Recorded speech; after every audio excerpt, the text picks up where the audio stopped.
रोजगार करना चाहता है, व्यापार में उतरना चाहता हो तो ब्रजेश त्रिपाठी का पूरा सपोर्ट रहेगा। पूरा सपोर्ट करते हैं हम लोग। हाँ, शासन से लेकर के अभी आज ही डीएम साहब के साथ हम मीटिंग में उद्योग बंधु में बैठ कर आए हैं, कुछ मुद्दे थे मैंने रखा, तो हम प्रयास करते हैं कि सबके मुद्दे सॉर्ट आउट होते रहें और लोग आगे बढ़ें। मेरे ऊंचाइयों पर पहुंचकर हैरान है बहुत लोग, पर किसी ने मेरे पैरों के छाले नहीं देखे। जी हाँ, नमस्कार, मेरा नाम है प्रकाश और आप देख रहे हैं बुंदेल भास्कर। बिल्कुल इसी कहावत पर आज चर्चा होगी चित्रकूट के जाने माने व्यापारी या कहा जाए जाने माने उद्योगपति ब्रजेश त्रिपाठी की। ब्रजेश त्रिपाठी चित्रकूट का एक चर्चित नाम है, जो अपनी इंडस्ट्री के द्वारा यानी कि प्रिया मसाले की इंडस्ट्री के द्वारा घर घर में या कहा जाए चित्रकूट के अलावा मंडल के बाहर भी लोगों के जीभ तक यानी कि लोगों के मुंह में प्रिया मसाले का स्वाद पहुंचा चुके हैं और स्वाद ऐसा कि डिमांड लगातार बढ़ती जा रही है। चाहे गुजरात की धनिया हो, मध्य प्रदेश की हल्दी हो या फिर हो तेलंगाना की मिर्ची, इतनी बाहरी चीज़ों को मंगाने के बाद आज प्रिया इंडस्ट्री पूरे बुंदेलखंड में एक नामी गिरामी पहचान बन गई है।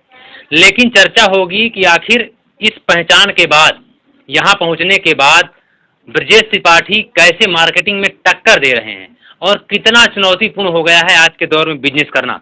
ब्रजेश जी, आपका बुंदेल भास्कर में स्वागत है। बहुत बहुत धन्यवाद। आज का आधुनिक दौर है, कंपटीशन का दौर है। ऐसे में व्यापार खड़ा हो जाना एक अलग बात हो गई, क्योंकि आपने मेहनत किया, उस मुकाम तक पहुंच गए। लेकिन उसको बरकरार रखने के लिए जो आपका आउटपुट आ रहा था पहले से, जो आउटपुट अभी आ रहा है, इसको बरकरार रखने में कितनी मेहनत करनी पड़ रही है इस समय? देखिए, वो तो मेहनत तो चुनौती हमेशा व्यापार में बनी ही रहती है और सबसे ज़्यादा है अगर आप क्वालिटी पर फोकस कर ले जाते हैं तो आप हमेशा बने रहेंगे व्यापार में। क्वालिटी से कभी समझौता न करें। हमारा अपना यही उद्देश्य रहता है कि हमारी क्वालिटी जो है वो एकदम वेल अप टू डेट रहे, अच्छा टेस्ट रहे, अच्छे स्वाद में लोगों के पास जाए और यही कारण है कि हम निरंतर बढ़ते चले जा रहे हैं, लोगों की डिमांड में बने हुए हैं। कैसे इस क्वालिटी को मेंटेन कर रहे हैं लगातार? देखिए, क्वालिटी के लिए तो आजकल तमाम आधुनिक मशीनें भी आ गई हैं, उनको भी चेक करते हैं। फिर जैसे क्लीनिंग वगैरह बहुत सारे हैं स्पाइसेज के, तो उनको साफ़ सफाई करवाते हैं। ख़रीदारी में पहले बेस्ट क्वालिटी को चेक करते हैं कि भाई हमें अच्छी से अच्छी क्वालिटी का माल ख़रीदना है उसका। तो ये सारी चीज़ें हो करके फिर उसके साफ़ सफाई को उसको बेहतर तरीके से देखा जाता है कि मतलब जो पैकेजिंग है, जो हमारा स्टाफ है, ये सब प्रॉपर सिस्टम से कर रहा है कि नहीं कर रहा है, नमी है, ये सब चीज़ें देखी जाती कि बहुत कम से कम मॉइस्चर जो हो वो सब बना रहे मेंटेन करके। तो बहुत सारी चीज़ें होती हैं जो इसमें हम लोग चेक करते रहते हैं। आपने बताया कि खरीदारी अच्छी होती है और बेहतरीन सामान हम खरीदने की कोशिश करते हैं। तो मार्केट में एक दौर चलता है, कभी कभी आसमान छू लेते हैं रेट, कभी कभी बहुत डाउन हो जाते हैं। तो आपने मान लिया कि महंगे दौर में खरीदा और माल सस्ता होगा तो कितना चुनौतीपूर्ण हो जाता है। कैसे इस समय ये महंगाई का जो दौर है, थोड़ा इसको एक्सप्लेन करने की ज़रूरत है। नहीं तो ये तो हमेशा बना ही रहता है। तो अगर महंगा होगा और हमारा सस्ते खरीदा हुआ है तो हम प्रॉफिट कमाएंगे, अगर महंगे का हमारा खरीदा हुआ है सस्ता हो गया तो हम लॉस में जाएंगे। तो ये तो चलता रहता है मार्केट में। बस थोड़ा सा मार्केट का अपडेट कंटिन्यू एक तो लेते रहते हैं हम लोग, बने रहते हैं और एक पूर्वानुगामी थोड़ा सा देखते हैं कि भविष्य में किस समय क्या कैसे है और क्या आने वाला है, किस समय सीजन होगा, किस समय रेट बढ़ेंगे, किस समय घटेंगे। जैसे हमारी चाय भी निकलती है अपनी प्रिया चाय, तो हम लोग कोशिश करते हैं कि उसको हम अप्रैल और मई तक में ख़रीद लेते हैं पूरा माल, क्योंकि उस समय तक खरीदार नहीं होता मार्केट के अंदर और हम लोग उसको ख़रीद लेते हैं। अब वो पैसा तो पहले से लगाते हैं और उसके बाद आगे जा कर के उसको वो कर लेते हैं, ठंडी में सीजन में सेल करते हैं। लगभग कितना माल खरीद लेते होंगे आप, कितने टन? नहीं, वो तो अब एक आंकड़ा जो भी हमें लगता है रिक्वायरमेंट है उसके अनुसार हम खरीद लेते हैं कि हमें भाई कितनी हम खपत कर सकते हैं, ताकि ऐसा ना हो कि रेट टूटे और हम फिर डूब जाएं उसमें। तो कोशिश यही रहती है कि अच्छे खरीदें। एक बात आती है आजकल ऑनलाइन मार्केटिंग की। आजकल जो है शेयर मार्केट में भी कई चीज़ें, जैसे स्पाइस की मसाले, हल्दी हो गई, धनिया हो गई, बहुत सारे लोग शेयर मार्केट में इसकी बोली लगाते हैं और भारी मात्रा में खरीद लेते हैं।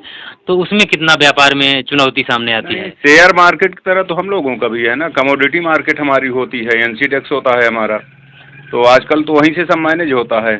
बहुत बड़ी चुनौती तो यही खड़ी हुई है कि मुश्किल से मुझे लग रहा है कि 5% लोगों के हाथ में पूरी मार्केट है हमारी भी स्पाइसेज मार्केट। वो जब चाहे रेट गिरा देते हैं, जब चाहे रेट बढ़ा लेते हैं, लेकिन वो सब चेक करना पड़ता है उनको, क्योंकि वो लोग कैसे बल्क में लाखों कैसे टन करते हैं, खरीद थोड़ा लेते इसको हैं। बताइए कैसे। जैसे आपने बताया कि बहुत भारी मात्रा में खरीदने बड़े व्यापारी हैं, 4-5 लोगों के हाथों में ही व्यापार चला जाता है पूरे प्रदेश का या देश का, तो कैसे वो करते होंगे, थोड़ा इसको बताने की जरूरत है दर्शकों को, नहीं, जो क्योंकि जो एनसी युवा डेस्क व्यापारी हैं वो है, हाँ, आपसे जो सीख लेते हैं। हम लोगों जो एनसी डेस्क चलता है, जैसे हम्म, आपका शेयर मार्केट है, उसी तरह हमारा एनसी डेस्क चलता है, जो कमोडिटी मार्केट कहलाती है। हम्म, तो उसमें भी वो लोग यही करते हैं, जैसे सीजन आया और सीजन में मान लीजिए कोई चीज़ 100 रुपये किलो है, उन्होंने उसको खरीद लिया बल्क में। अब जब वो बल्क में खरीदने लगते हैं, मार्केट में शॉर्ट आउट होने लगता है माल का, किसान दौड़ता है कि अच्छा रेट मिल रहा है, चलो बेचो। तो अन्य खरीदार भी आते हैं कि भाई 100 रुपये का रेट है, खरीद लो। उसके बाद वो उसको 110 होता है, 120 होता है, 130 होता है, चले जाते हैं। अब उसी दौरान जो वो 100 का खरीदे होते हैं, वो कई बार 120-130 में वही माल को निकाल देते हैं। लोगों को पता ही नहीं लग पाता कि हमने माल किसका ले लिया, उन्हें लगता है कि किसान के थ्रू आ रहा है, और उसके बाद उठा के उसका रेट कई बार वो डाउन कर लेते हैं, 90 रुपये, 80 रुपये। जब माल ज़्यादा आ जाता है, वो अपना माल मार्केट में छोड़ते हैं, रेट डाउन हो जाता है। तो और ज़्यादा रेट ना गिर जाए, इस वजह से कई बार 120, 130 खरीदने वाला व्यक्ति भी अपना 90-80 रुपये में बेच देता है, और फिर उसी माल को लोग कई बार खरीद लेते हैं मार्केट से, क्योंकि उनके पास पूंजी है, और पूंजी के बल पर वो लोग सारा खेल करते रहते हैं। कहने का मतलब है कि अधिक मात्रा में माल खरीद कर और अपना रेट गिराकर पहले माल बेच लेते हैं, और जैसे ही रेट डाउन हुआ तो लोग डर के मारे सोचते हैं कि यार रेट कहीं और न गिर और जाए न इससे, गिर जाए तो फिर बेचना शुरू कर देते हैं। बेचते हैं, तो वो फिर उसी को खरीद लेते फिर हैं, उसी खरीद लेते और फिर हैं। 120 में ले जाके बेच देते हैं आगे बढ़ा करके। तो मतलब मार्केट की चाल तय करते हैं वो लोग। कहने का मतलब जब मार्केट में सामान कहीं न रह जाता होगा तब फिर रेट बढ़ा देते होंगे। तब वो लोग अपना माल निकालना चालू कर देते हैं। तो इस तरह से सब चीज़ें होती हैं। छोटे व्यापारी इसमें मारा जाता है बेचारा।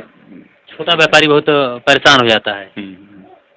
तो कैसे आप इन सब चुनौतियों का सामना तो करते हम हैं? लोग भी अपने हिसाब से, जब हमको लगता है कि सही रेट है, उस समय हम परचेज करने का प्रयास करते हैं कि भाई सही रेट पर इसको ले लिया जाए। जब रेट आगे बढ़ता है या नहीं बढ़ता, हमें तो 12 महीने बेचना ही होता है, तो हम तो 12 महीने बेचते रहते हैं, चूँकि हमारा ग्राइंडिंग का काम है। लेकिन कोशिश यही रहती है कि जब सही रेट हो उस समय हम थोड़ा सा स्टॉक कर लें अपना ठीक ठाक। अच्छा, ग्राहकों के मन में एक सवाल सदैव बना रहता है। लोगों का हमेशा कहना होता है कि जैसे रेट बढ़ गए तो व्यापारी अपने सामान का रेट बढ़ा देते हैं, लेकिन जैसे रेट घट गए, जैसे आपने रेट घटा तो सामान खरीद लिया, तो जब मसाला आप बेचते होंगे, अपना प्रोडक्ट तमाम जो चाय है, मसाला है, अचार बेचते होंगे, तो क्या जैसे कम रेट में खाइए तो उसका रेट कम होता है, पुराने रेट पे ही बाजार में उतारते हैं? नहीं, वर्तमान रेट जो होता है उस पर हम लोग काम करते हैं।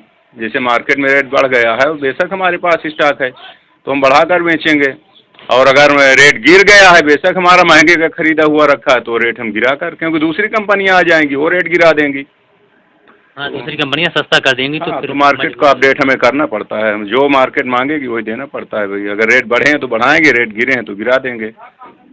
तो आपने सुना कि किस तरह से जो नए व्यापारी उठते हैं और बाजार को समझ नहीं पाते हैं, तो बाजार की नासमझी के कारण जो है ऐसे व्यापारी टूट जाते हैं और परेशान हो जाते हैं। ऐसे नए व्यापारियों को ब्रजेश त्रिपाठी की इन बातों को जरूर गौर से सुनना चाहिए, जिससे उनका व्यापार का क्रम और फायदा बरकरार रहे, क्योंकि जो बड़े व्यापारी वो भारी मात्रा में सामान खरीद लेते हैं और बाजार में जैसे ही कमी हुई तो अपना सामान वो उतार देते हैं महंगे रेटों में।